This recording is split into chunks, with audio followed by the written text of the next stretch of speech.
ఇవాళ లోకేష్ ఆఫీస్ నుంచి ఫోన్ చేశారండి. అదే భూమి సమస్య మాట్లాడతాకి.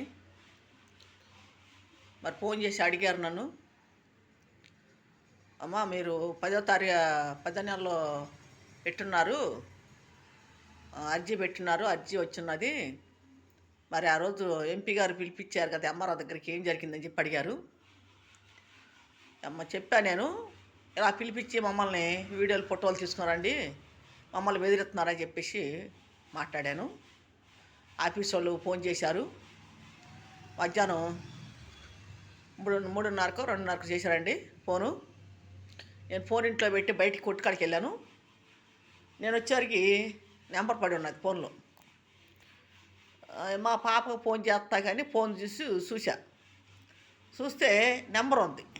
ఎవరిదో అయ్యిందని నెంబర్ అని చెప్పి మళ్ళీ నేను చేసా. తిరిగి చేస్తే ఫోన్ ఎత్తారండి అప్పటి వాళ్ళు. ఫోన్ ఎత్తి మీకు పరిష్కారం అయిందా లేదని చెప్పి అడిగారు. ఎటువంటి పరిష్కారం కాలేదండి మాకు మాట్లాడా. అంటే లోకేష్ ఆఫీస్ నుంచి అంట కరకట్ట చేసాము, చంద్రబాబు ఆఫీస్ నుంచి అని చెప్పేసి అన్నారు. చంద్రబాబు అన్న ఇంటికాంచి. సరేనమ్మా మేము మాట్లాడతాము, మరి చూస్తాము అని చెప్పేసి అన్నారు. మీ దగ్గర ఎలా పోయినా ఏంటంటే కాగితాలు అడిగారు. ఆ సేన్ దగ్గరికి పిలిపించారండి. మరి వెంకటప్పారావు ఎస్ఐ గారు ఆయన ద్వారా పిలిపించి, మీ దగ్గర ఏమన్నా తెమ్మంటే మేము ఉద్యోగం మొత్తం ఎత్తుకెళ్ళామండి. 30 మంది మా మీద దాడి చేసి చేను దగ్గర, మేము వెళ్ళిన 5గురిమి 30 మంది మా మీద దాడి చేసి మొత్తం లాక్కెళ్ళిపోయారండి అని చెప్పేసి మాట్లాడాం. మా దగ్గర వేసినప్పుడు కాగితాలు లేవండి, ఇట్లా జిరాసులే ఉన్నాయి అని చెప్పి మాట్లాడాం. అంటే ఆ పొలం డాక్యుమెంట్ అంటే డాక్యుమెంట్ కదండి, ఒరిజినల్ పట్టా అని చెప్పేసి అన్నాను. ఒరిజినల్ పట్టా, పొలం పట్టా, ఇంటి పట్టా రెండు కలిసి లాక్కెళ్ళారని చెప్పేసి మాట్లాడా. సో మా పాపను కూడా చాలా కొట్టి మరి బట్టలు చించేశారండి పొలం దగ్గర. అది కేసు కూడా అయినా అడిగాడు. కేసు అయిందండి, కేసు కూడా పట్టించుకోవట్లేదు వాళ్ళు ఆ తాడేపల్లి స్టేషన్లో. మరి అని కూడా చెప్పాను నేను. ఎటువంటి పరిష్కారం మాకు కాలేదండి, మాకు న్యాయం జరగల.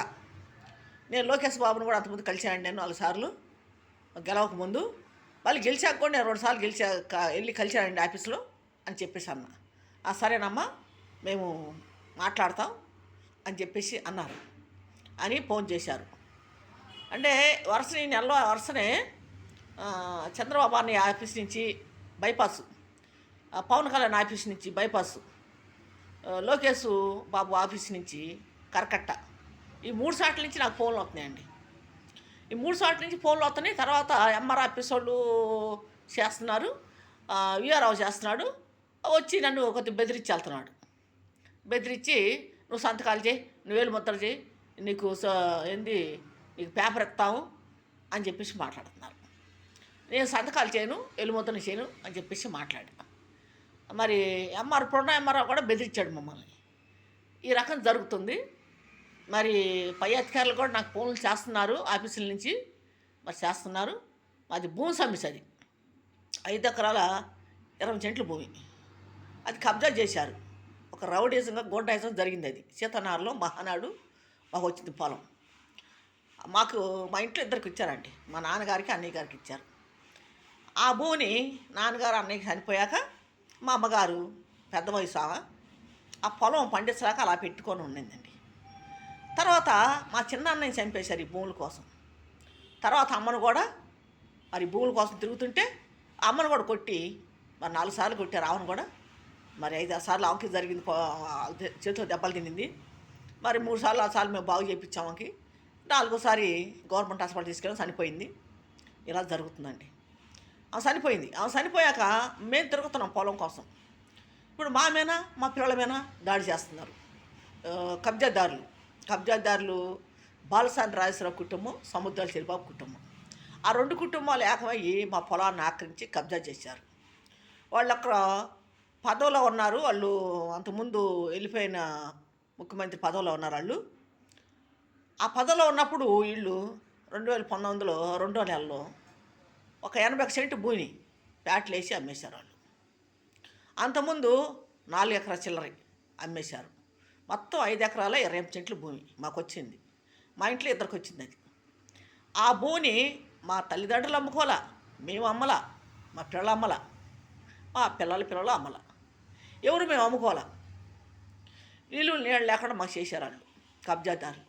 చాలా మమ్మల్ని బాధ పెట్టి యాతన పెట్టి చాలా ఇబ్బంది పెట్టి భయపాంతానికి గ్రూప్ చేసి మమ్మల్ని మా ఇంట్లో ఇద్దరు చంపేసి వాళ్ళు ఈ భూముల కోసం చాలా మమ్మల్ని ఇబ్బంది పెట్టారు. ఇప్పుడు మేము అద్దెలు కొంటున్నాము, నీళ్ళు లేకుండా చేశారు. మేము ఎంతగానో తిరుగుతున్నాం. నేను 2003 కానీ తిరుగుతున్నా ఈ భూమి కోసం. ఇప్పటి వరకు నాకు ఎటువంటి పరిష్కారం కాల.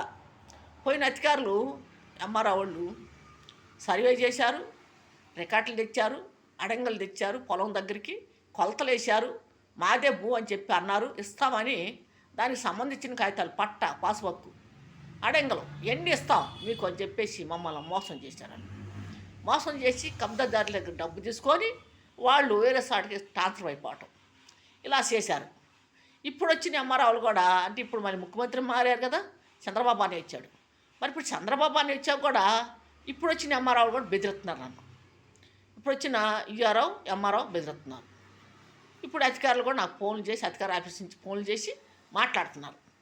అయ్యా మాకు న్యాయం జరగలేదు, మాకు న్యాయం చేయండి, మాకు పరిష్కారం కాలేదు ఇంతవరకు, ఎటువంటి న్యాయం మాకు జరగలేదు, మరి ఎంత భూమి మాది, మాకు ఇందిరాగాంధీ టైంలో 1980లో వచ్చింది ఆ భూమి అని మాట్లాడుతున్నాం.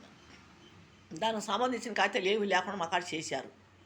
మరి చాలా మమ్మల్ని బాధ పెట్టి ఇబ్బంది పెట్టి మమ్మల్ని అధికారులే కానీ మరి కబ్జాదారులే కానీ పోలీసు వాళ్ళే కానీ చాలా బాధ పెట్టారు, మమ్మల్ని చాలా ఇబ్బంది పెట్టారు.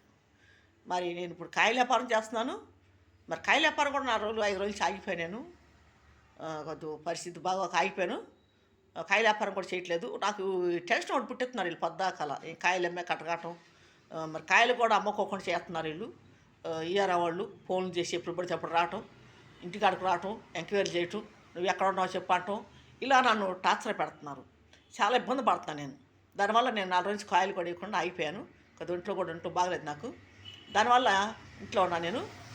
మరి ఇవాళ వాళ్ళు ఫోన్ చేశారు కాబట్టి ఈ వీడియో నేను చేస్తున్నాను, చూడండి. మరి ఎందుకంటే అది సమస్య ఇది కాబట్టి నేను చేస్తున్నాను. నేను దాని వీడియోలు కూడా ఇలా చేసేదాన్ని కాదు. మరి భూమి సమస్య మరి ఎప్పటికెప్పుడు వాళ్ళు ఎప్పుడైతే నాకు ఫోన్లు చేస్తున్నారో అప్పుడు కూడా నేను వీడియో చేసి పెడుతున్నాను యూట్యూబ్లో. ఎందుకంటే ఎప్పటికైనా గుర్తుంటాకి, ఎందుకు పలానా టైంలో వాళ్ళు చేశారు, పలానా టైంలో నేను వీడియో చేశాను, వీడియోలో కూడా చెప్పని చెప్పి చెప్పడానికి దానికి సాక్ష్యం ఉంటాకి నేను చెప్తున్నాను. ప్రతి దానికి సాక్ష్యాలు అడుగుతున్నారు, ఆధారాలు చూపించంటున్నారు. దాని గురించి ఆఫీసుల నుంచి కూడా ఎప్పుడెప్పుడు నాకు ఫోన్ చేసింది, నేను ఎప్పుడెప్పుడు వీడియోలు చేస్తుంది అన్నీ కూడా నేను దీంట్లో ఉంటాయని చెప్పి నేను చేస్తున్నాను. మరి మా వాళ్ళకి కూడా పంపిస్తున్నాను వీటిని, మా వాళ్ళ దగ్గర ఉంటాయి. మరి అందరూ చూడండి. గుంటూరు జిల్లా తాడేపల్లి, నా పేరు శాంతి.